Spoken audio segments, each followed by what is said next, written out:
Testing the mic. Testing the mic.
Well,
good evening, everyone, and welcome to our final EPN event of 2022.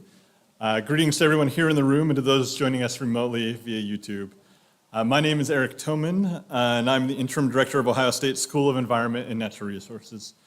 For those here in the room, I hope you enjoyed the chance to meet our school's seniors, many of whom are graduating in a few weeks and are still out here in the hallway. I think we'll probably end up with the number coming in as we get started here. These seniors shared outcomes from the work on semester-long senior capstone projects. For those watching online, you can learn more about these projects, the students and their clients, at the links provided at our program's registration website or the link that Molly Bean just placed in the YouTube chat. The poster presentations were made by students enrolled in courses taught by instructors Zach Steffensmeyer, Matt Hamilton, Greg Heitsusen, and Tim Jockey, and were conducted in collaboration with a number of regional environmental organizations.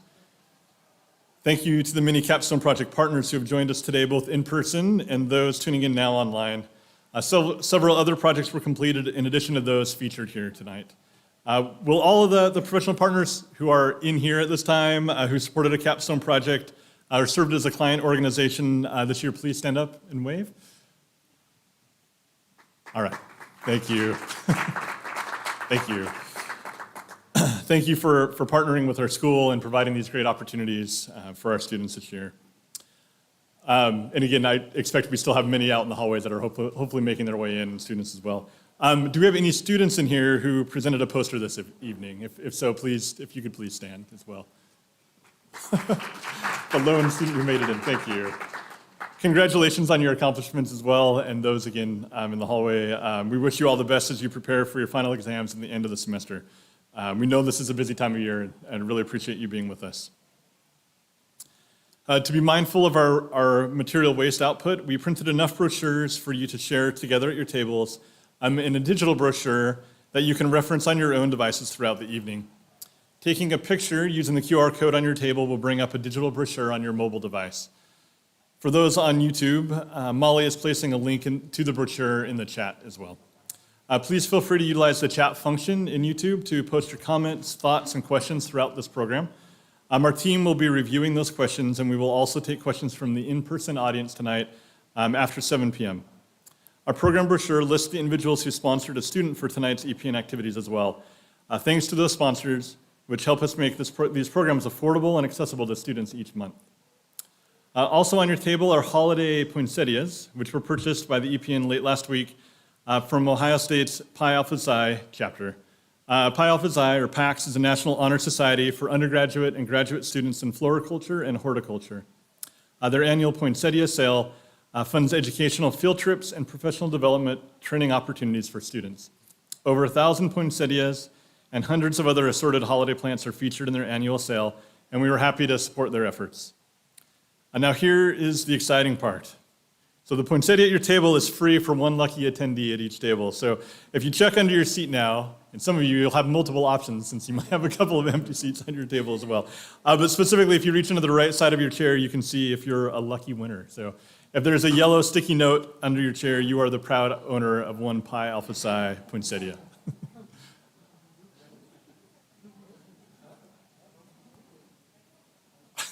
All right.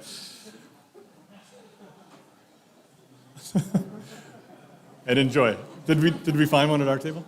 Is it my chair? I will share that with one. Very good.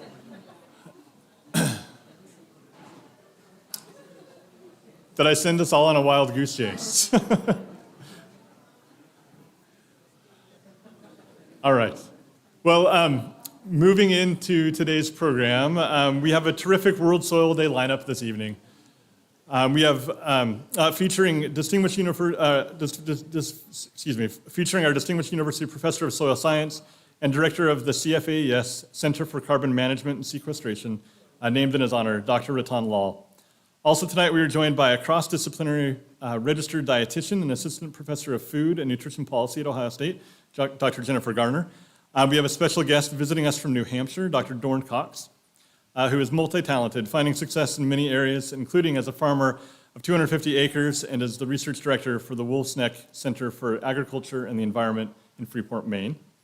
And then in about 45 minutes, Dr. Jill Clark, associate professor in the John Glenn College of Public Affairs and founder of the Ohio Food Policy Network, will help us tie things together as she moderates our discussion on the crucial and imperative link between healthy soil, healthy food, and enhanced human nutrition for all people. Please review the bios for each of our speakers located in your digital or printed brochure. To get things started for our World Soil Day celebration, we will first hear from Ms. Christina Allen. Christina graduated in May 2021 with a Bachelor of Science in Human Nutrition and a Bachelor of Arts in International Development with specializations in French and Business from The Ohio State University.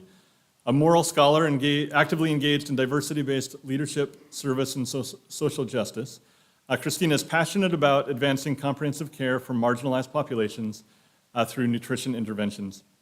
She previously served as the co-president of Best Food Forward, a student organization that provides healthy and affordable food to the Ohio State community. As an intern at the U.S. Department of Agriculture, the International Center of Insect Physiology and Ecology, and the U.S. Agency for International Development, Christina has translated her interest in food security to action by conducting research and contributing to policies and programs that have global impact. Additionally, Christina served as the president of Students for Educational Equity, a group that mobilizes university students to better K-12 education in the Columbus area, and volunteered with kindergartners to improve their reading skills. Christina is a champion for inclusivity within wellness and fitness and taught hip-hop yoga classes at Ohio State as well. A 2021 Ohio State President's Prize winner, Christina founded Food Leads in September 2021. Food Leads is a meal kit service that aims to make eating healthy in Columbus easier for low-income residents, especially those with type 2 diabetes. Christina is currently a program management senior analyst within the Managed Care Leadership Development Program at Cigna. Unfortunately, she's unable to join us as she is traveling this evening, and she pre-recorded these remarks to help us celebrate World Soil Day 2022. Dr. Rattan Lal will take the stage following Ms. Allen's remarks. And we'll go ahead and begin the video. Good evening. My name is Christina Allen, and I am the founder and co-executive director of Food Leads. We are a Columbus-based organization that empowers our community to build nourishing relationships with food, to reduce racial and socioeconomic health disparities that contribute to chronic disease. Food Leads offers nutrition education and a meal kit service through local food hubs for low-income, predominantly Black community members in both the Southside and Linden neighborhoods of Columbus. Our meal kits provide all the ingredients to make a diabetes-friendly and heart-healthy meal so that participants can have the resources to implement healthy eating practices at home. I'm so excited to be in community with you all today to discuss the importance of soil health to vibrant food systems. I have to say, I'm a bit of a food nerd, and I've been mildly obsessed with food my entire life. My first career aspiration was to be a taste tester, but sadly, this dream was thwarted when I found out that I had lots of food allergies. But my passion for food and food justice has landed me where I operate today at the intersection of nutrition and food access. I envision a world where the inability to prepare a healthy meal does not stand in the way of our neighbor's health. And to achieve this vision, we must start with healthy soil. Soil and social justice may not at first seem very related, but when considered together, livelihoods across the globe can improve. Particularly when considering small farmers, regenerative farming techniques that promote nutrient-dense soil also support higher crop yields. Higher yields can create opportunity for income and provide a food source for farmers' families. This direct improvement in access to nourishing foods and financial resources increases household food security for farmers across the globe who have in recent years been marginalized by larger competitors. Food access groups like mine cannot function in a silo and must instead be a partner in helping our farmers maintain healthy soil. Food Leads currently invests in farmers by sourcing as much produce as possible from local regenerative farms. By investing dollars in farms that use regenerative practices, we can validate their value to the food system. This validation will encourage regenerative farmers to grow and persuade other farmers to follow suit, as regenerative farming practices are highlighted as a model of success. I encourage food access and nutrition advocates to consider critically how your organization can not only support the end consumer. You must also be creative in supporting those who put in the work to provide the produce that you distribute. When this is done, it will only make the food system more sustainable and resilient as we face challenges like climate change and growing instability. I am grateful to have the opportunity to learn from so many experts and even some of my personal mentors today on how we can catalyze progress in soil health and how organizations like mine can support a more interconnected food system. Thank you so much for having me. And if you're interested in learning more about Food Leads or connecting with us, you can visit www.foodleads.net.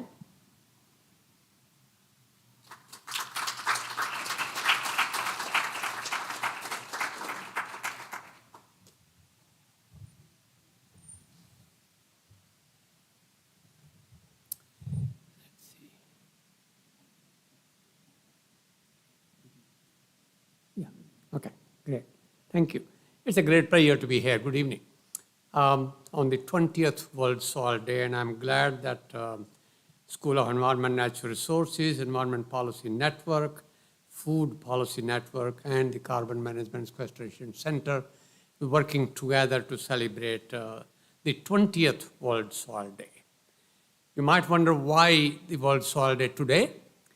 It is birthday of the former king of Thailand, whose name is Bhumi Bal Atulya Tej. It's a Sanskrit Pali word that his name appears below. Bhumi means soil. Bal means power. Atulya means unique power of protecting soil. That was his title. And he organized a Congress of World Soil Science in 2004 in Bangkok, showed the excellent work his government was doing in Chiang Mai, Thailand, how to control soil erosion, and International Union of Soil Science decided to make his birthday as a World Soil Day. Later in 2013, adopted by United Nations. 2022 theme of World Soil Day is soils where food begins. Soil nutrient imbalance and soil fertility loss leads to decrease in quality and quantity of food production. Therefore, the reason why it should be managed properly. To manage soil properly, to think it is a bank account. It is never possible to take more out of any soil, like in any bank, than what is put into it without degrading its quality and jeopardizing its capacity to generate essential ecosystem services. That is law of return. You must return back to soil whatever you take from it in one way or the other. Another reason to manage the world soil and especially respect it on a World Soil Day is that soil can be a source and sink of greenhouse gases, depending on the management. And mining carbon by extractive farming from soil has the same effect on global warming as that of fossil fuel combustion. Therefore, the goal is, on a global scale, is to manage prime soils, because marginal soils cultivated marginal inputs produce marginal yields and support marginal living. Therefore, we must use prime soils by the best methods, by producing more from less via eco-intensification, and save marginal soils for nature, return back to land. And eco-intensification is a strategy to produce more food from less land, less water, less fertilizer and pesticides, less energy, less emission of carbon from soil and other greenhouse gases, and saving land for nature. That's a very important policy. Another part to remember about soil management on today's auspicious day is the fact that when people are poverty-stricken, desperate and starving, they pass on their suffering to the soil. And the degraded soil reciprocates. And this vicious cycle can only be broken through the logical entry point of restoring and sustaining soil health by regenerative agriculture. And what is regenerative agriculture? It's a strategy. It's an approach. It's a concept. It's not a particular technology. It's inspired by eco-innovation. It's powered by non-carbon energy, driven by a circular economy and green infrastructure, and supported by the recarbonization of the terrestrial biosphere as the bedrock of sustainable development. Recarbonization of soil and vegetation. How? By respecting rights of soil. Soil is a living entity, and just like any other living entity, soil also must have rights. And being the essence of all terrestrial life, soil must have rights to be protected, restored, thrive, and managed judiciously. That's an important pledge on a World Soil Day. And that brings me to the Farm Bill, which is coming up. And I hope our policymakers will pay attention to the fact that we have a Clean Air Act, 67. We have a Clean Water Act of 72. Do not expect to have clean air and water if we do not have a Healthy Soil Act. Therefore, it is about the time to have a Healthy Soil Act to protect, restore, and manage soil judiciously for generations to come. Lastly, I want to say a few words that soil is not just destroyed by misuse and mismanagement, it's also destroyed by war. Heavy equipment, artillery, cratering, use of chemicals, they destroy soil and nature for a long time to come. If you want to destroy a nation or civilization, destroy its soils. And that is unfortunately what is happening in many parts of the world. Both nature and humans are victimized by war. Just like people, nature, soil, water, air, biodiversity is also victimized and is a neglected casualty of war. Healing of both nature and people occurs over decadal scale. Remember Agent Orange in Vietnam. It is still existing in water and food and people. That was 60 years ago. War also promotes hunger. Hunger and conflicts, mutually reinforcing processes, are driven by human greed and political agenda. Prevalence of hunger has increased from 820 million in December 21, 690 million in December 2019, 1,200 million today because of war and COVID. We must make famines, mass starvation, wars politically intolerable, morally toxic, ethically unthinkable, and humanly unacceptable. That's the pledge I'd like you to make on World Soil Day today. Thank you.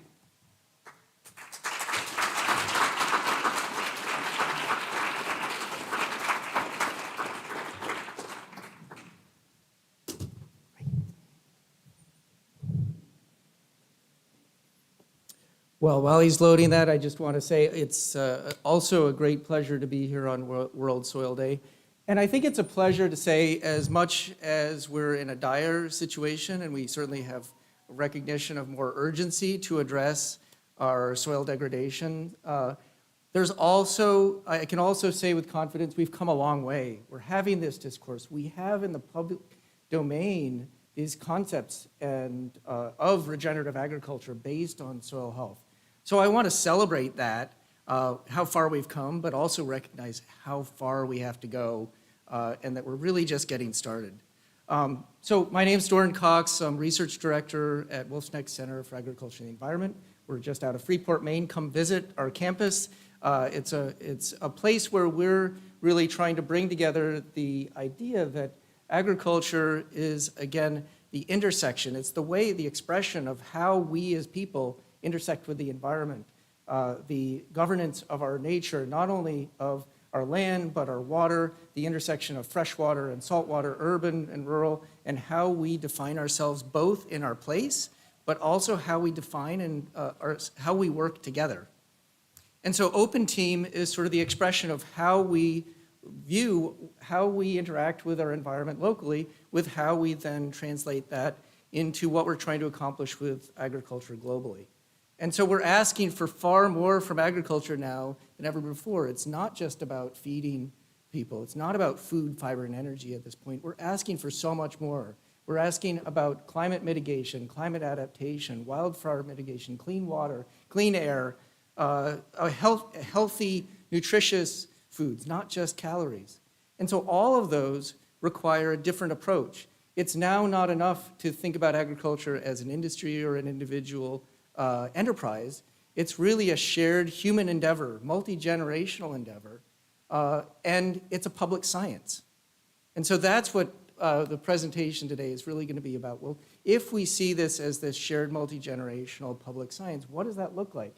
And so that's why we founded OpenTEAM, or Open Technology Ecosystem for Agricultural Management. Recognizing that if this is shared, we need a new way to collaborate and to be open about sharing that core knowledge. In technology ecosystem, because we have new tools, but it's not about the technology. Technology is a byproduct of the culture and the people that create them, and the way in which they work together is part of an ecosystem. And agricultural management, because all the scientific knowledge in the world when it comes to agriculture is no good if you can't apply it. And that means every farmer everywhere on earth needs access to that core knowledge. That commonwealth of agricultural knowledge mixed with our commonwealth of nature. So we have an incredible abundance. We talk about scarcity, but when we come to nature, we're talking about an incredible abundance that we have the ability to improve and not just degrade. And we improve that by our knowledge and understanding of how we actually interact with that. This governance of nature. One of the key inspirational moments was recognizing that there's the physiocrat, coming across the physiocrats were some of the first economists that recognized that the wealth of the nation could only improve when the quality of the soil also improved. It's the converse of what Dr. Lal just mentioned. And so physiocrat means governance of nature. And that means good governance. We have the converse here. We know that we can degrade soil at a global scale. We know that. That sort of is also an expression of our power to affect the environment negatively. We can flip that around. And I think that's what the core shift in language has started beyond just sustainability, which is maintaining some level of status quo into regeneration. And to get all the benefits that Dr. Lal mentioned, where we can create more with less energy by relying on the forces of nature that already created a livable environment, that are building on billions of years of evolution to grow everything everywhere. Being able to create the genetic code that has adapted to create that livable environment. And so I think that's how we frame this challenge that we have. And again, just to sort of drive this point home, you may be familiar with the term the Great Acceleration. And this is sort of this recognition that over the last, since industrialization, we've had this not just increase in CO2, but increase in fertilizer consumption and transportation and urban population, this explosion of all sorts of both human trends and ecological trends. But meanwhile, how could we tell this story? This data-based story was also coinciding with trends that allow us to observe and understand our own environment. So the proliferation of sensing technologies and the ability to process and observe our own environment and tell a new story to ourselves. So I see this as the opportunity we're calling sort of the great regeneration, to reverse that process by becoming more aware and using these tools to create a silicon nervous system for that carbon environment that we're trying to manage. And so I say if we have this capacity, don't we have a responsibility to actually use those tools? And so I put this in here again just to give this sense of our ability to observe. And all, this is looking back from a Voyager spacecraft recreating the original pale blue dot past Saturn to show the scope of our ability to observe our predicament or our abundance in and looking at those billions of years that we can go outside and hold in our hands, that really special core positioning of our collaboration as life forms. And so I can't help but just pause and contemplate that incredible gift that we have, this brief moment in history where we can really think about the unique role that we have to contemplate this and to make a difference. And which side are we on in that process? And I think that's the core when we think about competition and creating this shared enterprise of managing the land that we're able to occupy. And so here's just other examples of how we're now able to observe not just the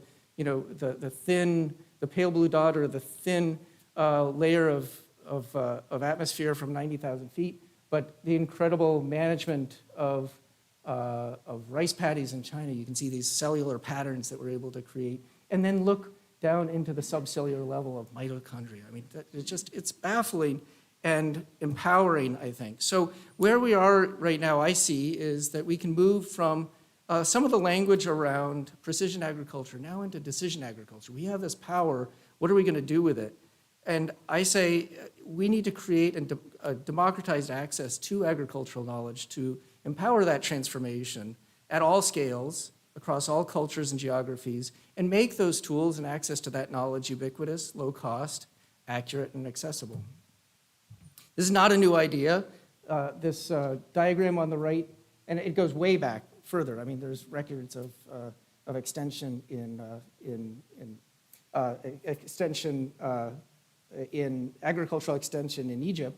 But this was from 1918-ish in the Sears and Roebuck catalog, saying that agricultural knowledge is distributed through community interactions, like the heart in a circulatory system of knowledge, information, ideas, and inspiration.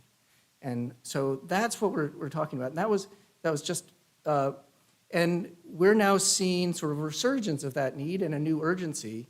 And we have the middle slide here is a diagram that looks quite a lot like a mycelial network, the underground fungal networks linking roots.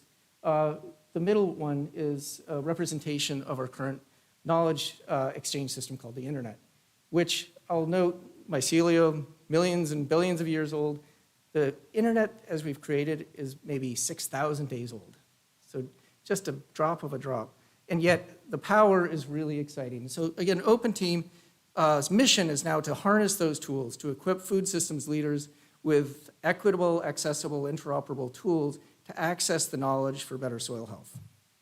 And so we started to create that network with about a dozen organizations that represented farm, ranch networks, food companies, government agencies, technology providers, and research universities.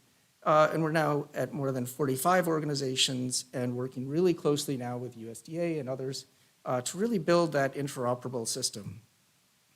We also recognize that this is, as we're going through creating more access to open knowledge, that we want to make fair, accessible, interoperable, and reusable. We also have to respect that food sovereignty is also data sovereignty, and we need to create systems that also recognize our individual agency within that system. So we're also developing, and we'll talk a little bit about this in a moment, the systems by which individual communities and individuals themselves can have agency within how they share their data, and make sure that everything is opt-in and through trusted consent management. So as I said earlier, interoperability, or that technology is an ecosystem, interoperability means working together. That means it requires people communicating with another, and then we create technology systems that actually represent that trust. And those conversations, those agreements, essentially, that allow for handshakes to happen both socially, technically, and then legally. And that at the data sovereignty is, again, at the foundation of creating good public science. And we'll see that it's the foundation of creating observations that are credible. And so we're creating what we're calling a ag data wallet to protect that individual data while it's contributed for private enterprise and to enable communities to control their own destiny, while they're able to contribute that data to improve decision tools or agroecosystem models or remote sensing calibrations or in-field observation tools, to do all the kinds of things that we can do amazingly, but we need, again, trusted data to understand at a greater resolution, to understand and improve those systems. And what we found was that as we looked through creating this high quality data that can be used by the individual producer in their own environment, you might even hear of this as sort of the citizen science and sort of the on-site research.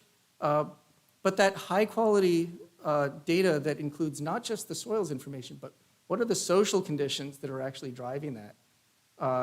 That data is the same data that we need to advance our research and development and to improve the models, to improve the devices, to calibrate our tools that are actually creating those observations. It's also the same data that we're hearing that are now shaping the next generation of environmental policy, that we hear a lot about environmental policy based on practices versus outcomes. Or what is the next generation farm bill going to look like? Being able to have high quality data about what works where and how and what's cost effective and how do we communicate that? Those are the foundations of certification in government and supply chain. So having that high quality shared reference data is crucial. And then of course, environmental service markets that are emerging, that are rewarding outcomes on not just soil carbon, but water quality, quantity, biodiversity, and others. So if we can create this trusted data set that we can use to drive our own farms, a lot of these other benefits compound in value. So we have this saying that we want to be able to enter the data once and use it many times, and then answer a question, or we'll come to the questions in a moment. So again, once that structure exists of sovereignty, the ability to share data in a common structure, then we can start to aggregate and create cooperatives, data banks. This is happening in Australia with Regen Farmers Mutual and others, where we can aggregate our data and answer our own questions. So we can ask one question at our farm level, we can ask more questions as a community. And this is, there private companies that are doing things like Farmers Business Network are making a whole business around this, but doesn't necessarily require a for-profit entity to actually create those structures. The other thing is I think we're seeing that a lot of this public good needs to reside somewhere where it's universally accessible. So we have the opportunity to contribute to a public land library to tell the history of every piece of land that we're on, and the human history, the biological history, the soils, and so forth, and being able to build our shared understanding on what's happened on the land and to project forward and how to best manage that. So one of the other things I mentioned was that was about questions. And one of the things that we've recognized and what I think is powerful about the move towards soil health, as opposed to, say, certification programs around organic, is that soil health is about measurable outcomes, and it's about sharing some common questions. And what we've found is that when we can share questions, rather than answers about how to achieve it, we can bring a lot more people together around how to collaborate and create shared collaboration around creating a much more rich understanding of the way the world works. And so we've been starting to build and recognizing that questions and protocols, field protocols, are all just a series of questions. And so trying to create a resource, a public resource, of the questions we're asking and how we can start to match folks up and then begin to share the answers in a productive way, so that by asking two research projects, asking similar questions, are actually stronger when you can start to aggregate that data together and start to benchmark and productively critique the outcomes. And so we're building some really exciting tools, benchmarking tools, that allow people to compare their results to everybody else in the database and do some very complex statistical work in very simple interfaces. So, and connect with one another. So it's both a social statistical tool, and we call it the digital coffee shop.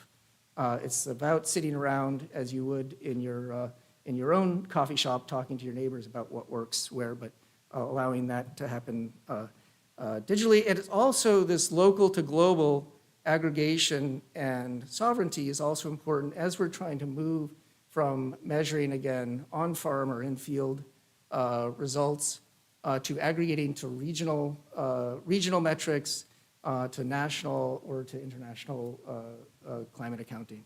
And so to some extent, to really make some of these quality data that's embedded into sustainable development goals possible, we feel like some of the work around data sovereignty and creating the consent management systems that will be trusted across diverse communities is going to be necessary to really maintain systems like these. And so I'll close here in a moment with this idea that we have a tremendous opportunity and that it's going to require a whole new group of people to engage in a different way. So as we know that producers themselves or land stewards are responsible for a lot of the direct action on the ground to transform the land, it's not reasonable to expect those same people without their community to document all that change and to share it. And so I think that there's a huge role for a new level of data specialists and data stewards and ag tech professionals and technical service providers to be trained to responsibly steward this data on behalf of the land stewards that they're working with. And as such, I also feel that there's a new recognition that land stewardship is also healthcare.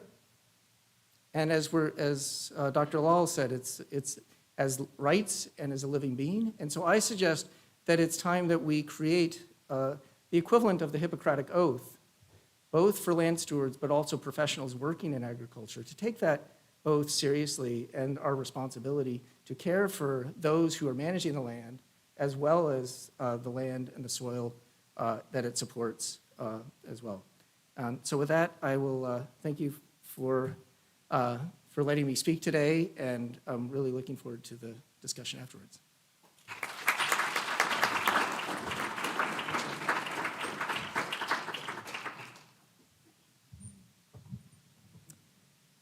Well, hello, everyone. While they're getting the slides loaded, I just want to say it's an honor to be here. Thank you for being here tonight. I feel a little bit like the oddball out. So I am, oh, here, do I need to, oh, you got it. Cool, thank you. So I'm Jennifer Garner. I am a faculty member here at Ohio State.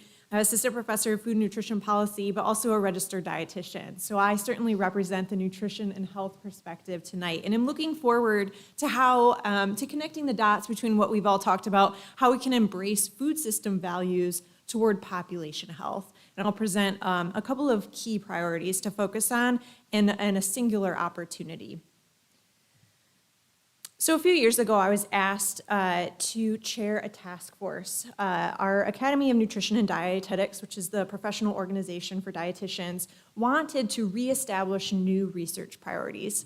It was quite an honor to be asked to do this, and what we really wanted to do better than we had done before as an organization was base these priorities on what the membership saw as key priorities for our profession moving forward. How could we advance those priorities through rigorous research? And what you're seeing on this slide is ultimately the domains across which our priorities were organized. What I was so pleased and slightly surprised to see in all our data collection was one of the top 5 themes that dietitians saw as being critically important was the food system. Most of you know us as clinical care professionals, if you even know who we are. And so for primarily clinical professionals to see food as the root of all health, I think is incredibly encouraging, and I'm gonna come back to this. So we see it, there's that priority there among healthcare professionals and dietitians, but why? Why should we care about the food system? In this GAIN report published back in 2019, their supply chain analysis for nutrition, they published this figure, and you don't need to see the details of the figure. It's examples of nutritional value opportunities and risk along the entire supply chain, from inputs to production, processing to consumption.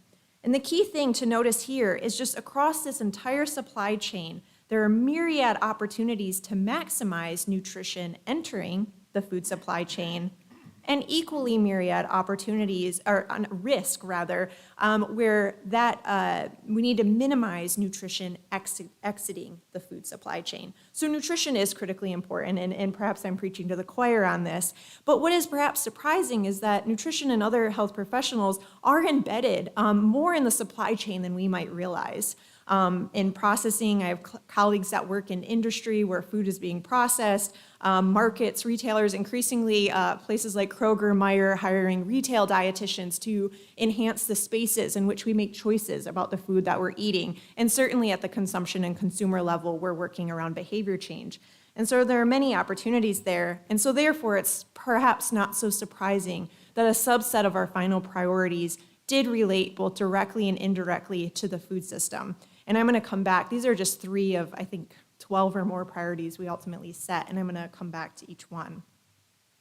One of them was to evaluate best practices for translating, disseminating, and scaling nutrition and dietetics interventions across both community and clinical spaces. And as it relates to our conversation here today, a key priority for us to think about is what are the community programmatic models that are effective in both supporting local farmers and the local agricultural economy, as well as the diet quality and health of local consumers. What are these models? How can we scale them across the diverse communities that compose our country and our nation and our world? One example of this is some of the programmatic models that we've been evaluating down in southeastern Ohio and Appalachian Ohio. We have been partnering with Rural Action, Community Food Initiatives, and the Appalachian Center for Economic Networks. Hopefully some of you are familiar with these great organizations. And they have 2 complementary programs, Country Fresh Stops and Donation Station. Both rely on a shared procurement model here shown on the screen, whereby our nonprofit partners act as intermediaries, buyer intermediaries, and procure locally grown produce from farmers at either the Chester Hill Produce Auction or the Athens Farmers Market on behalf of local stores who don't have the same purchasing power as Meijer and Walmart and Kroger, but want to contribute to the healthfulness of the local economy, pop-up markets at clinical and healthcare sites that want to directly connect their patients to healthy foods, food pantries that may purposely not be affiliated with the Feeding America network, but again, and so don't have that same supply chain access, but want to be sourcing these foods as part of their values, and also prepared meal sites. And so thereby reaching through these two programs, both consumers in markets and also consumers who, for one reason or another, are relying on the charitable sector. And so the questions that we're asking around this is, do these models work for consumers? Does it enhance diet quality? Does it enhance markers of health? But also, is it driving demand for local farmers in a meaningful way where we can bolster the local agricultural economies at hand? And we also need to ask, we know that these programs are feasible in their current settings, but are they feasible in other settings? What are the ingredients for this to work? So these are questions we ask. It's also critically important that we evaluate strategies to address current diet and health disparities. And this was briefly mentioned and certainly by the video by Christina, the head of Food Leads, that these disparities exist. Particularly among low-income and underrepresented persons and those who are underserved by our medical healthcare system.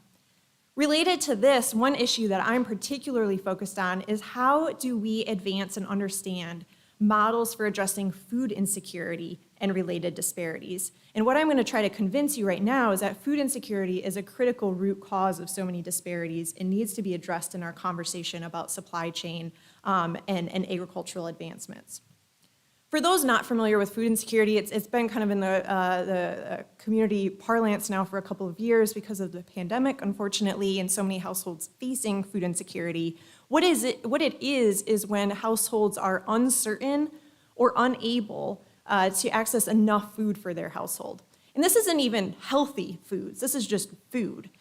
And so what we know is, as of 2021, this affected over 10% of US households. And certainly this problem is even worse in other areas of the world. What I think is quite striking is that this 10% of households that's affected by food insecurity, that represents nearly 34 million individuals who are affected by food insecurity and 5 million children who their households are food insecure to such a degree that the adults in the household, the caregivers, the parents, can't shield their children from the effects of food insecurity. So these children are either going without minimized foods and other coping strategies that are affecting their development and well-being negatively. And so we care a lot in the nutrition community about food insecurity and how we can meaningfully address it, especially through food interventions. The healthcare community is more recently on board with this as well, and I think this is so critical. What I'm showing here is a conceptual model that my team is working on developing for publication soon, hopefully. And what it shows is food insecurity is a critical risk that has a cascade of consequences for markers of stress, the gut microbiome, hormonal changes, inflammatory response, insulin resistance, myriad other kind of behavioral impacts as well that all kind of compound and influence heightened morbidity and mortality for chronic disease. We've long known there's a connection between food insecurity and heightened risk for chronic disease. What we haven't done so well is understand the mechanisms of that connection, and that's where the research is headed, and I think is really going to enhance our ability and complement our work in the food system domain. So as I think about all of this, what our key opportunities are, it seems like we're all kind of getting on the same page, right? We're all kind of caring about the same things right now. We all are sharing some values around this work. So some of us, you'll hear us use the word food value chains instead of supply chains. And these are really when we're endeavoring to reduce not only that physical distance between producers and consumers, but also that social relational distance. We talked about people, relationships, how important that is.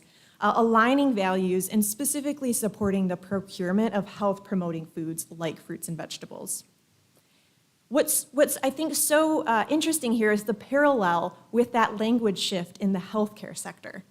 We're moving slowly but surely from a fee-for-service model where you go to the doctor and you get charged for X service or Y test to a value-based healthcare model where we care just as much about the quality of your care as the quantity of your care. Because we recognize that if we treat you as a whole person, and if we are concerned for your long-term well-being, we can actually reduce healthcare costs. So there are some pragmatic intentions here, for better or for worse, but there's potential benefits for patients, providers, payers, and society at large. So what are the specific values we're rallying around? I think some of them are embedded in this wonderful definition of community food security that was proposed by Michael Hamm and Ann Bellows.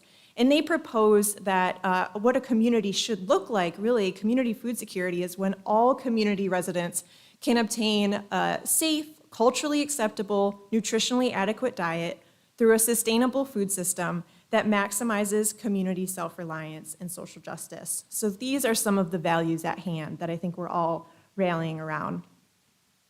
So I want to end by saying and acknowledging that we are definitely in a period of time, we're talking about technology today, a period of time characterized by increased agricultural mechanization, specialization, efficiency, and production. And that's wonderful. But if we're not assessing this multi-directional relationship between the food system and health, and if we're not attending to access to and utilization of the food that we're producing and the healthy foods that we're producing, then this technology is for naught. And so that's where I want to leave you today, and I look forward to answering any questions you may have in the Q&A. Thank you.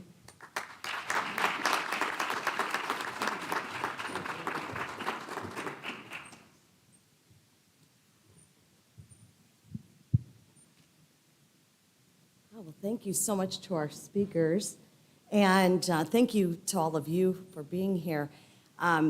It's the 20th World Soil Day, and international days are important. The UN notes that they mark occasions, they draw attention, educate, mobilize, and celebrate and reinforce achievements. And so we're all here participating and being part of a movement and really empowering ourselves. Taking some of Dr. Cox's language here, empowering ourselves. So some of, I was listening to my colleagues here, and, one of the things that I'm taking away, Dr. Lal starts with, we are not separate from soil, and the fate of humans is inextricably linked to the fate of soil.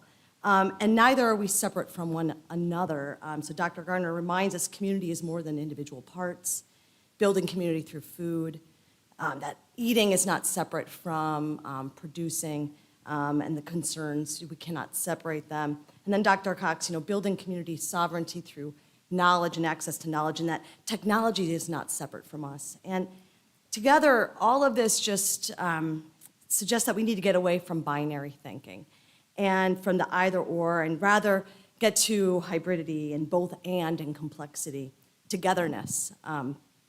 And getting away from thinking about people as producers or consumers, or humans, non-humans, or humans versus nature, and more towards greater democratic processes that really emphasize that complexity. And this is at a time when democratic practices are being challenged. And so that kind of tees up the first question I have that focuses on something that's coming up that actually two of the speakers mentioned already.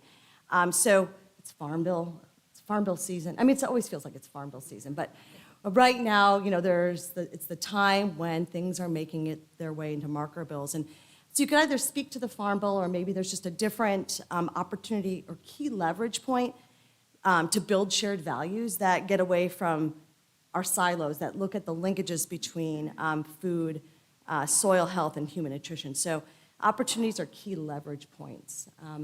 And also building off the kind of the energy that you were, empowering us to make change. So whoever would like to start. Oh, you're at the ready there, Dr. Lal. Thank you.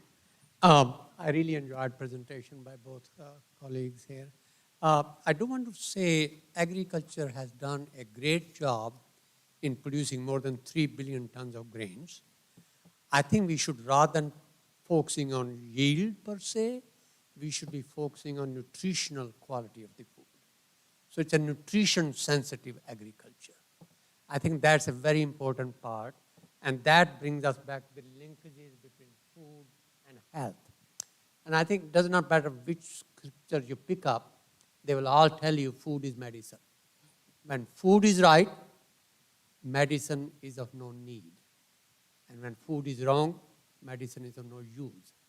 I think if in the present day world we were to think about preventive medicine, which I think is a subject that Jennifer, you are interested in, we really had to go back to the basic of managing soil health, not to produce more and more, but to produce nutrition-sensitive, best quality food. Therefore, our price label should really be reflecting the quality of the food. What is the nutrition content, especially micronutrients, 17 micronutrients. They have to come from food. And my plea has always been, let's teach a class together which show the health of soil, plants, animal, people, ecosystem, and the planet is one and indivisible. And we can implement that as a classroom and different disciplines teach together, we will make a great progress in medicine. Thank you. Would either of you like to speak to the? I certainly do, but okay, sounds great. Yeah, no, I would like to share a little optimism.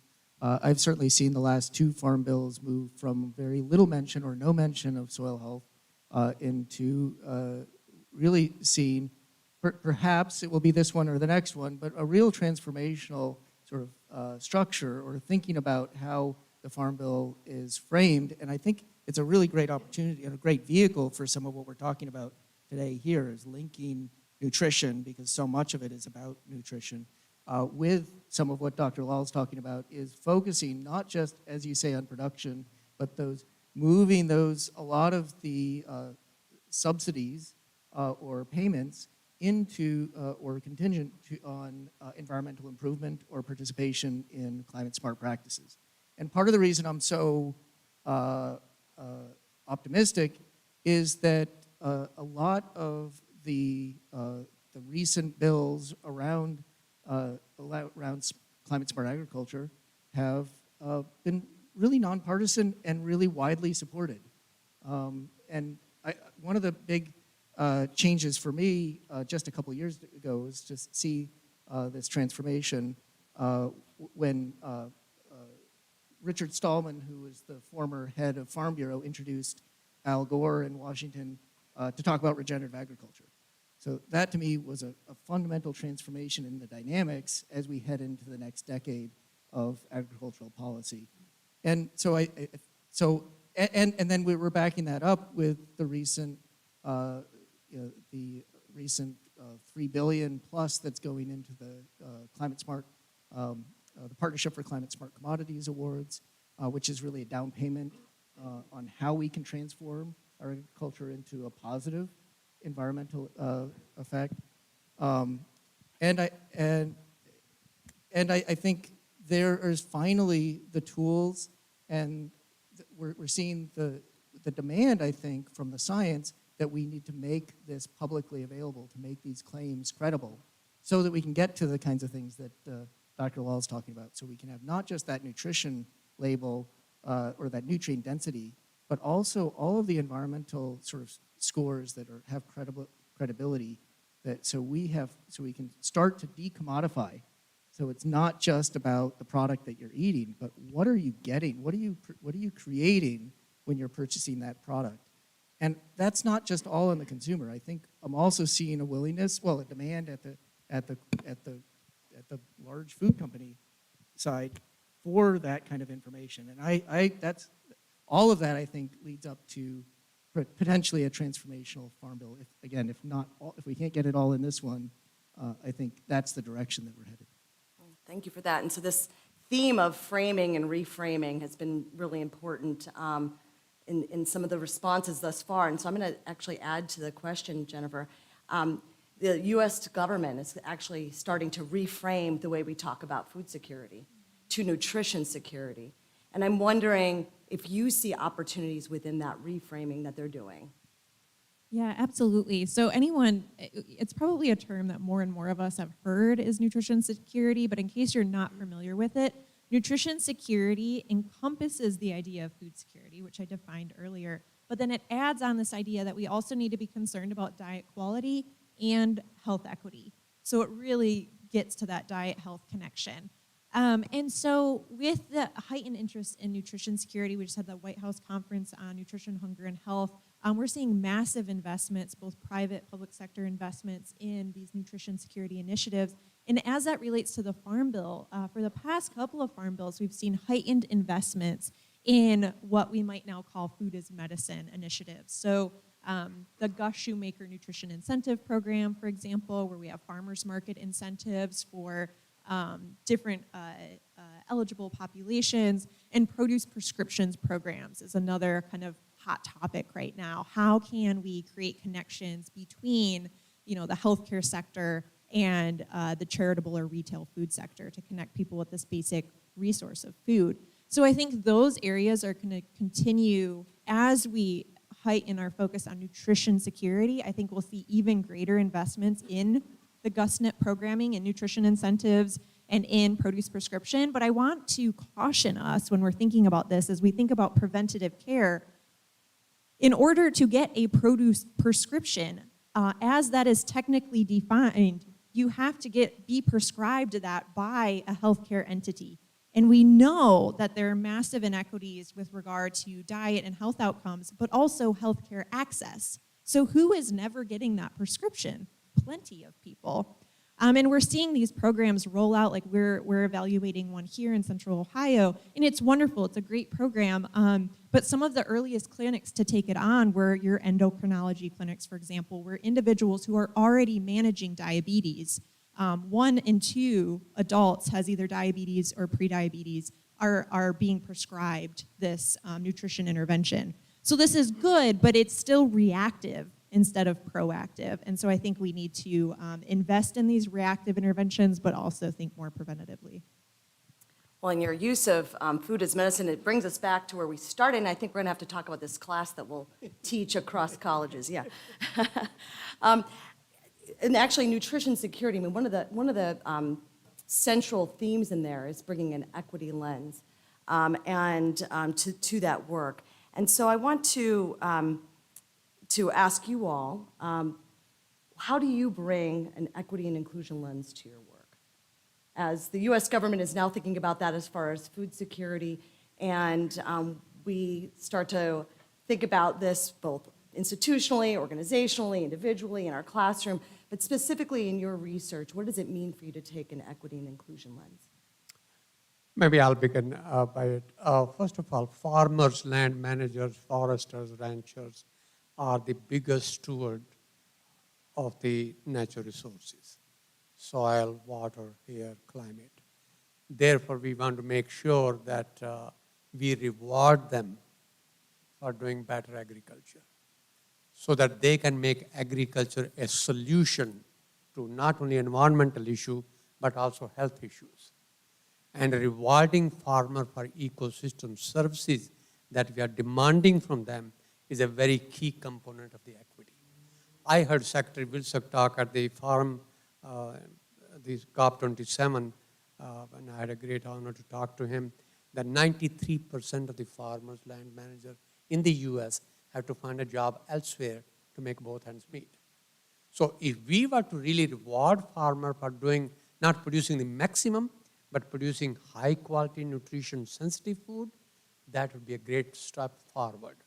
Then we can also expect farmers to make sure that we reconcile the need for producing high quality food with the necessity of improving the environment. And farmers are the only one that can do that.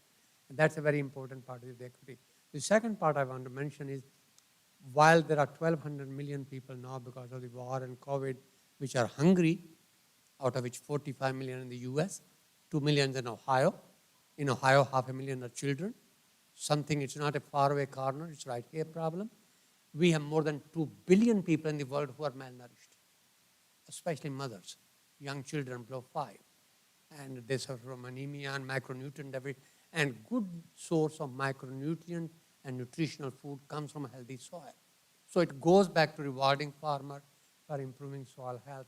Therefore, payment to farmer for ecosystem services as a part of equity, not $6, not $4 for carbon sequestration as a basis for soil health, but real societal value, $35 per credit.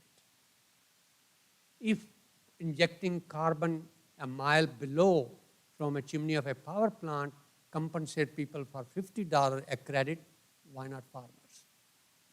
That's the equity. I like to see our farm bill look at that. That will make agriculture, forestry, animal husbandry a solution to environment, nutritional issue, equity issue. Anyone else want to pick up on? Well, I think that we all see the root of our work as being based in equity, and that you can't achieve the goals that we're looking to achieve globally or locally without having that at the center. I mean, I think what we're addressing here is really that we are, in order to take the next step that is necessary, as if we see this as a shared endeavor, which I think we have to at this point, the urgency is there, that we have to address the structural inequity with structural equity. And that means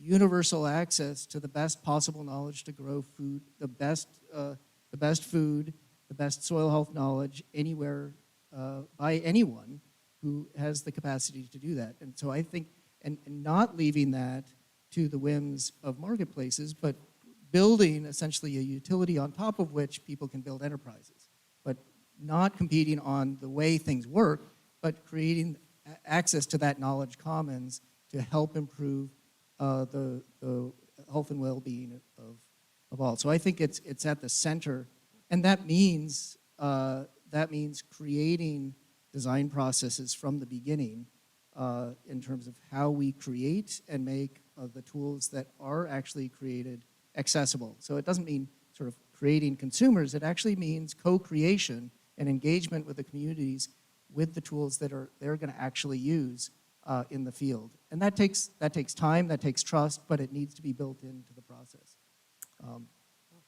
And so just hearing themes around, increasing agency, both kind of, if we think about kind of the hourglass with like a bunch of consumers, if you will, and producers, and that pinch point, like returning agency to both people who eat and people who produce and people who eat and produce. Jennifer, I want to pick up on something that you said earlier, and that was, you said, a note of caution, right? I think some of the best conversations we had on World Food Day, which some of you were there with us, were really kind of challenging narratives and bringing up uncomfortable conversation topics. And so now that we're at World Soil Day, I'm wondering, given your work, what are some of the, and this is open to anyone who'd like to respond, what are some of the uncomfortable conversations that are being had in your field of work? Well, gosh, I think the two questions actually can be connected, or at least I'm going to try to do it. So your first question around how do I integrate equity and inclusion into my work, and then uncomfortable conversations. Look, I think I mentioned this at World Food Day, too. I'm losing track. We need like a World Sleep Day eventually here, folks, here at the end of the semester. But on World Food Day, I mentioned that I'm an untenured professor, tenure-track professor, right? We are subject to pressures, right? Certain expectations, certain pressures. What does productivity look like? What kind of research should we be doing? What's good research? And so I know that one thing I really value and actually motivated me to pursue a PhD and do academic research was the experiences I had with community-based participatory nutrition research. And so I always wanted to embody those principles to the degree that I could in my own research. But when you're doing good, or trying to do at least good community-engaged research, it can be very time and resource intensive. And so it's slower, right? That means I might be publishing fewer papers, I might be writing fewer grants, I might, et cetera, trying to really build relationships and build trust as the foundation of my work before I get into some of these kind of mega projects, the multi-million-dollar federal grants that they want you to get, right? And so for me, that becomes a little uncomfortable because I think as our institutions, we're all grappling with this, and I think higher ed is as well. What is impactful research? I know in the College of Medicine, we're really trying to, the dean has us thinking about what does it mean to have impact as a scholar and encouraging us to embrace a different view of impact, a view that is more encompassing of community benefit. So I think there's that shift, and that shift can be a little uncomfortable because you might get different perspectives from different stakeholders about what you should be doing and how you should be spending your time. But I think we're all well served to be doing work where we can bring as many people and voices to the table as possible. And so one way that we're trying to do that in my research group is by partnering in an equitable way with community organizations. And so in one of the very first, it was an internal seed grant I got, gosh, most of the budget went to funding their time and expertise, acknowledging that I was already fully funded and that my team had resources, other resources we could use. So that's just one example of the sorts of decisions and trade-offs we can make in our work. So I think I answered both your questions. I think you did. Thanks. Very briefly, there are uncomfortable conversations every day. But I would say particularly because we're dealing both with communities that often don't work with one another, there's a lot of trust issues amongst communities where we're trying to bridge and both build affinity and, again, bridge across those communities. And that may be within an industry in competition or different scales or geographies or cultures. But the other piece is really there's a general mistrust of technology and over-reliance or sort of a skepticism of reliance on technology, which I think we share. So I think that's a real core of this, and I think it's why it's important, and when I open saying that this is not about the technology, this is about what we can do together and the values that we hold. And then, ideally, we can do all of this without any of these tools. If we embedded this knowledge in our cultural practices and in our rituals, we can do this without tech. So that's part of our sort of approach. But yeah, it's certainly, I think that's so much of where we, what's necessary to make progress is actually recognizing that that discomfort in those is creating forums for some of those very uncomfortable conversations. I want to say just a few words. First of all, I want to say something about the comfortable discussion. You and I had a phone call about 2-3 months ago, half an hour or so, and we talked about One Health concept and how to work together. And today I heard Jennifer. I think this has been a very comfortable discussion. If the faculty from different colleges and different departments begin to talk on this concept of how to implement multidisciplinary, interdisciplinary research and then teaching together, that's a very comfortable. I'm going to follow up with both of you, hopefully soon. Now, let's talk about uncomfortable part. Farmers, when they say, if you adopt conservation agriculture, regenerative agriculture, their immediate concern is, I've been doing this good thing for the last 20 years. Will I be paid if now the payment begins in the farm bill? If the farm bill is written properly, you should make sure that the payment is made to even those who have been doing good agriculture for the last 50 years. Soil has a certain carbon health-related capacity, and we can evaluate how much has been done in the past. So farm bill, if it's done properly, that part of uncomfortable discussion really should not happen. The other part is, what if I convert to what you are saying and I get lower yield? Well, this is where payment for ecosystem service is designed to be. If it's a lower yield but high quality, nutrition sensitive, the payment should take care of it. If it's a low yield, it improves water quality, algal bloom issues, because water is being passed, farmers should be rewarded for it. If you sequester carbon, mitigate climate change. So it is a reward for ecosystem services where carbon and soil health and quality becomes another product for which farmers get income. And that's what the farm bill should be. I do not know whether we are going to have in the current one or future, but the other part is who should be talking to policymakers for farm bill. And sometimes faculty have said, no. I think that's a very uncomfortable discussion. Thank you for that. I think, let's see, so I think we're now at time to open up the question and answer to you all. So please raise your hand if you've got a question, and we'll have a microphone brought over to you. Any questions? Well, while you're waiting on your question, I don't know, Dr. Clark, if you don't have one ready, I have one. It's a selfish question because I've been working with all of you for months as we develop this program, and it's a question for anyone in the audience, including those on YouTube. We had this simple question that came up the last time we spoke as a group, and it was, can we show directly a direct relationship between the health of soil, the health of the nutritional quality of food that's produced from that soil, and the way in which humans digest the food material and the nutritional quality from it?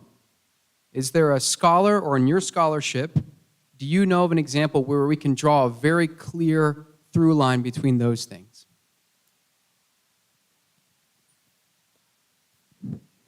I actually asked somebody at USDA this because I was like, if anyone knows, it's them, right? And they were like, no, we are not aware of any such work.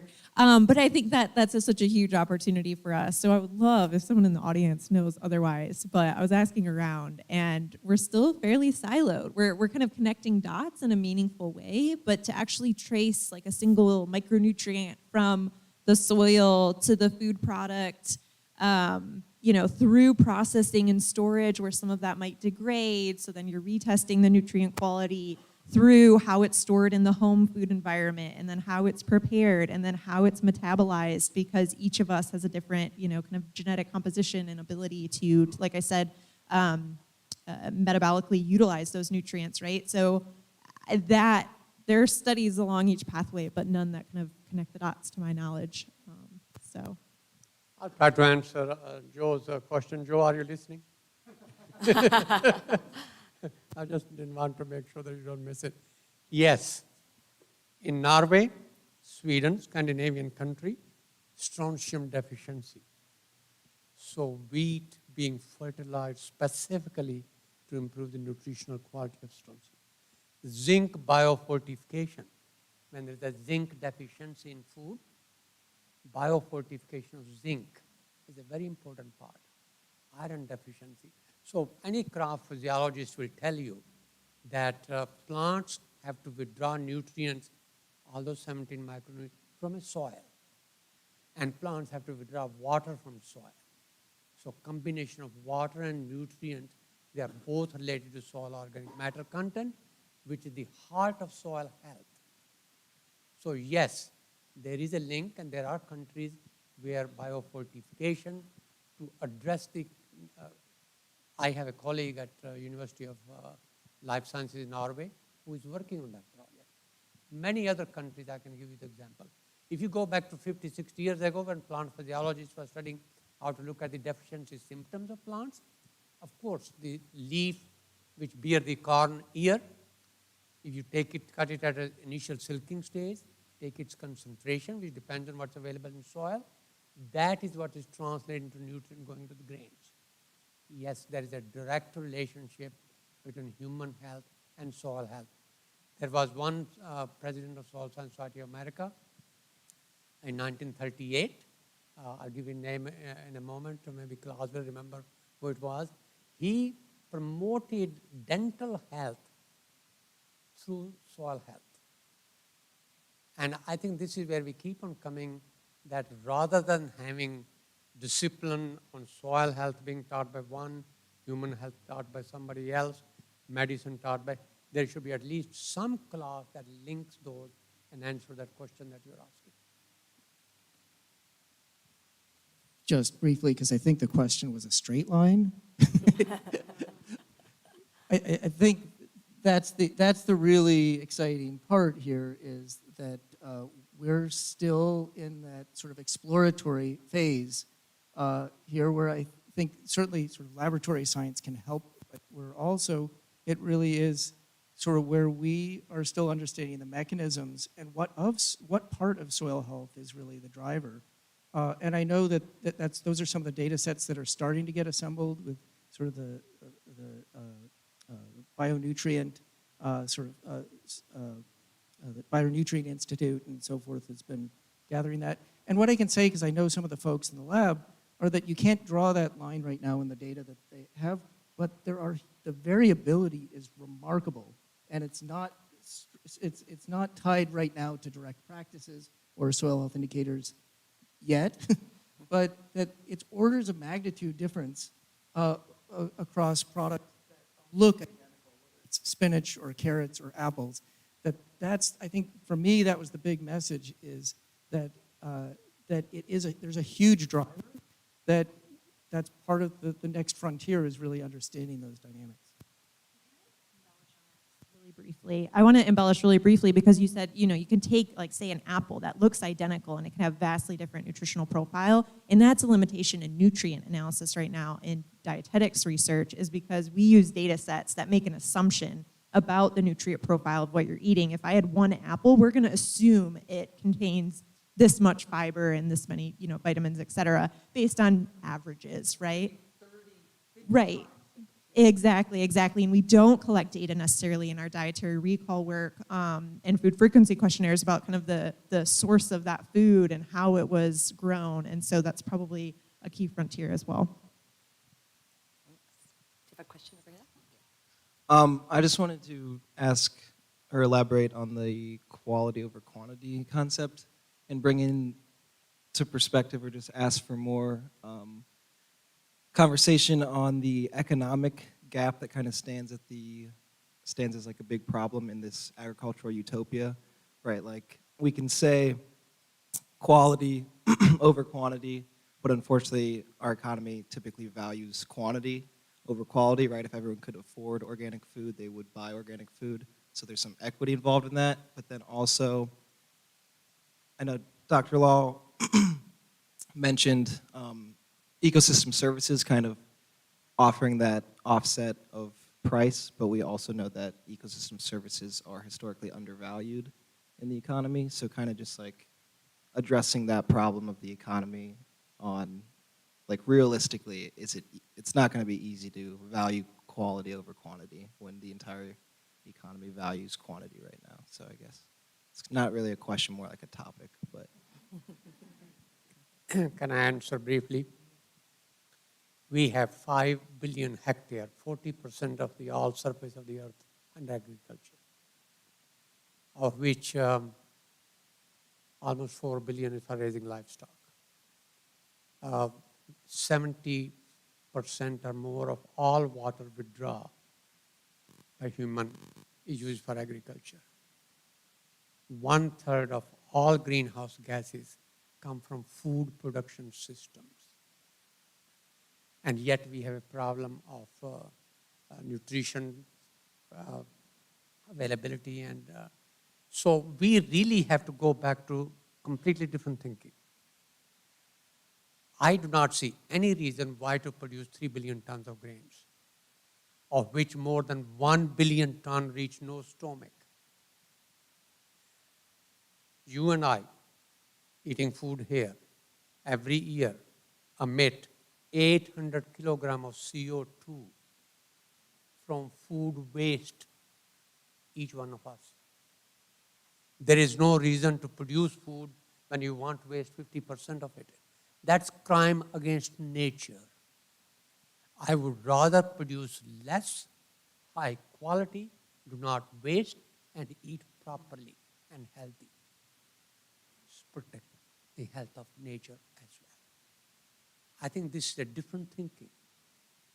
And that's what we are talking today. It's a paradigm shift. And we have to begin with teaching right at primary school.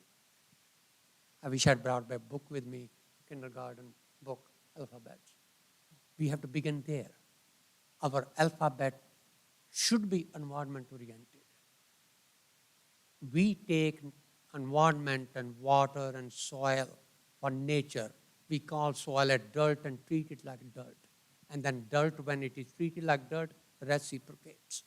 You can look around the civilization of the world and the current civilization. And this is where teaching and thinking and discussion and policymaker, translating these new concepts into So the idea of produce, waste, throw, stop.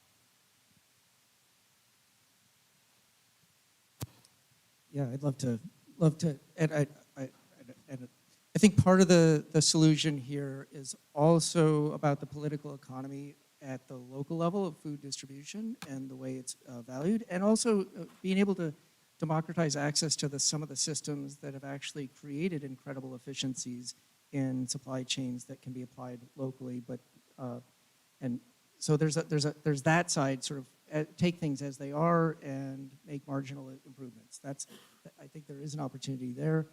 I can speak from experience using open source software to create complex supply chains within our community north of Boston, coordinating dozens of farms through direct sales.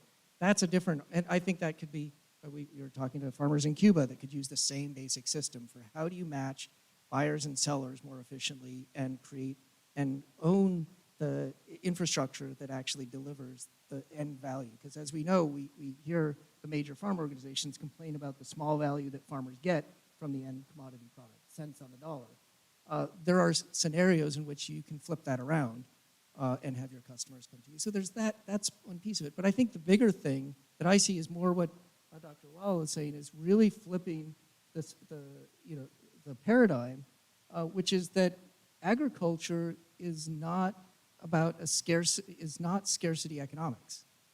It's about the use and cycling of non-rival goods.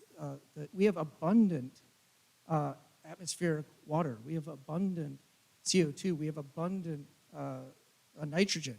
We have incredible abundant biodiversity that we can all access that actually transform all of that into our common wealth. And that knowledge about how to do that is also non-rival. It doesn't diminish when we use it. It improves.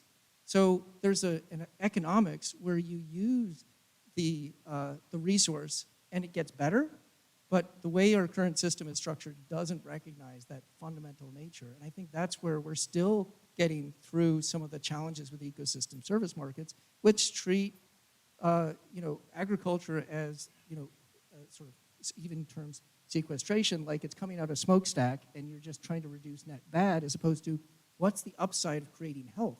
There's no real upper limit to the health and the benefit that we can create if we shift that around. So that would be, I think that's and we're starting to see examples of how we do that. I'm going to make time for just one more. We've had a few questions coming through on YouTube. I do want to give time for one of those. Anna Sheeran does ask the question, how can we democratize agricultural technology and support localized food supply chains while ensuring farmers and agricultural laborers are economically protected?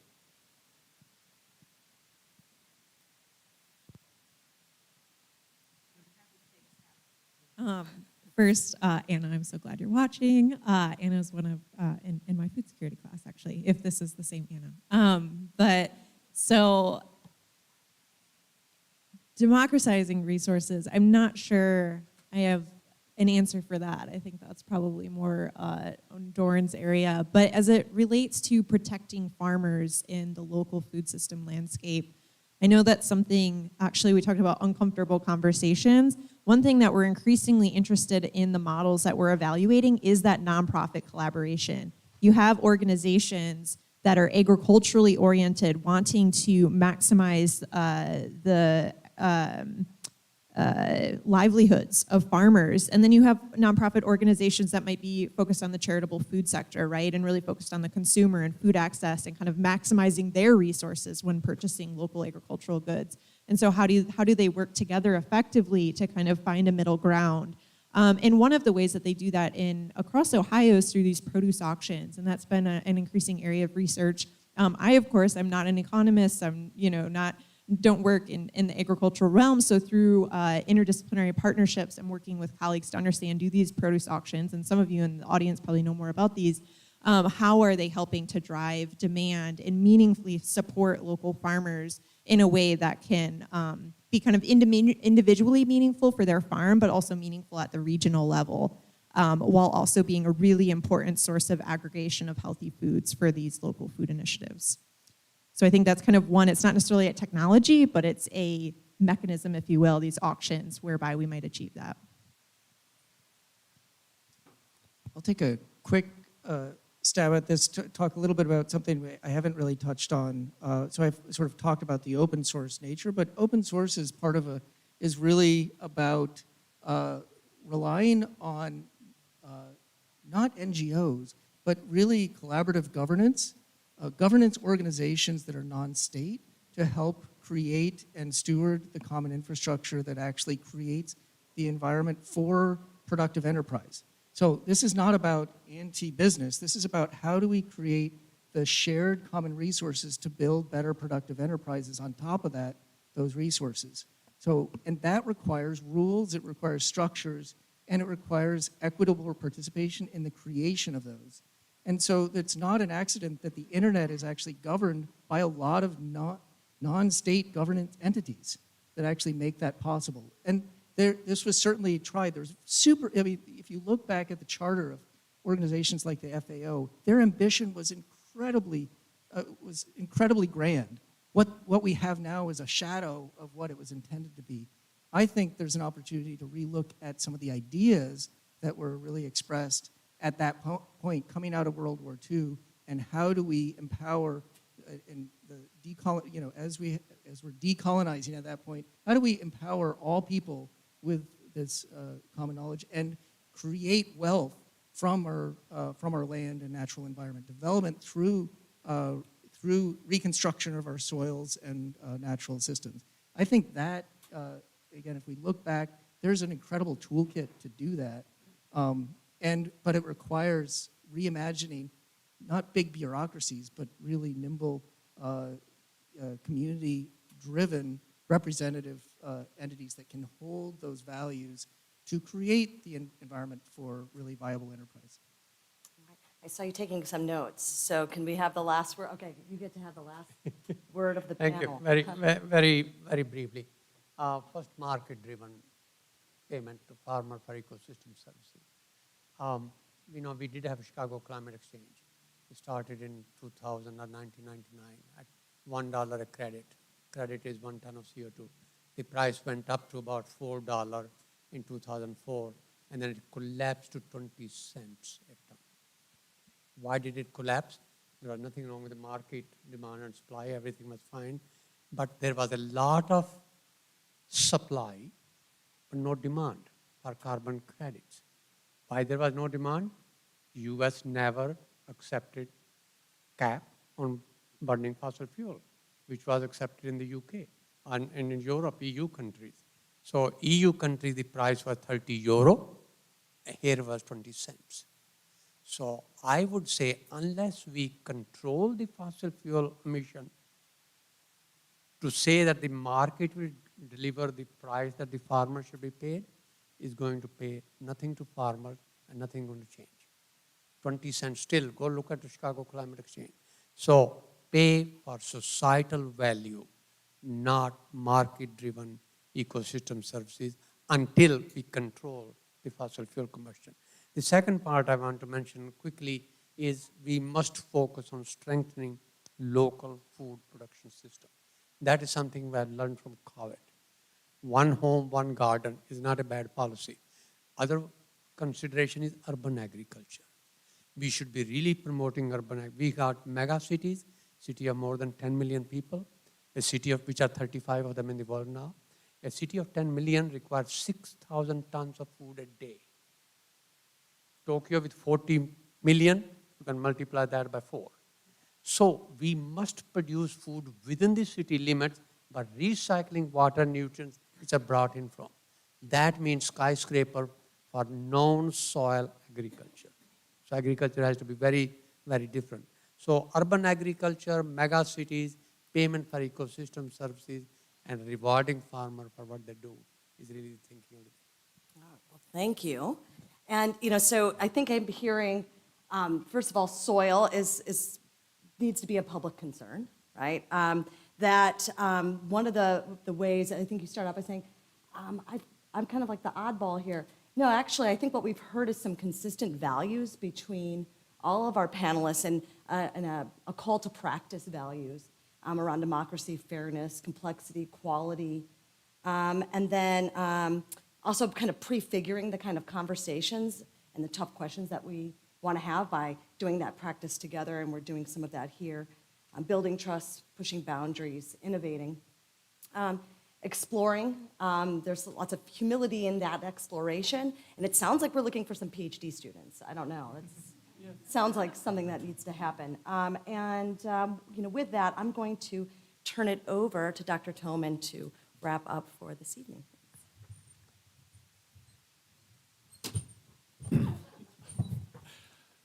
Well, thank you, Drs. Lal, Cox, Clark, and Garner. We really appreciate all that you've shared today. I think actually I was hitting on many of the same points as I was thinking of key things to wrap up. And the last thing I'll note, I think a lot of what I felt today and heard are real challenges, a lot of complexity, a lot of difficulty, but also I think a lot of reason for optimism.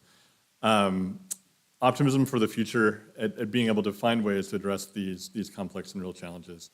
Thinking of the idea of the conversation about these key frontiers and what we would identify as key frontiers today versus what we would have called key frontiers 15 years ago, 10 years ago, 5 years ago, and how we're making progress, I think, through those and working towards those that are now moving from these ideas and these silos and these disconnected ideas to thinking more across boundaries. And focusing on these I think, core principles that will help us sort of work through these challenges. So I really appreciate this and appreciate the conversation and the questions that were asked as well. As is our tradition, our EPN tradition, we want to recognize each of you with a certificate of appreciation as well.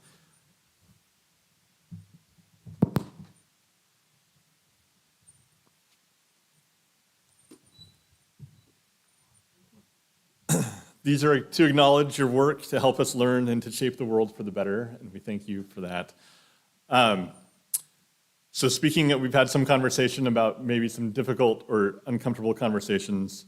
So it appears that I sent you on a wild goose chase looking for the notes earlier for the poinsettia, so this is my acknowledging that. Sorry. So what we'll do now, they are free for taking, please do take one. Hopefully you can have a comfortable conversation on your table about identifying who might go home with one. And I think there's probably a couple more up front that could be claimed as well. Also, please check out the content in your program for details of recent and our upcoming EPN events. The EPN returns to in-person breakfast programming on Tuesday, January 10th, as we bring together aviation experts, practitioners, and researchers to explore the potential of sustainability in air travel. We're going to learn from experienced professionals who are at the forefront of decarbonizing various components of the aviation system in the United States, while also being candid about the ability and time frame for setting and measuring goals for sustainable aviation, and to transparency about our society's ability to live up to the expectations of green flight. Please reserve your spot for that program by signing up today. On Valentine's Day, February 14th, you can join us for a lovely program.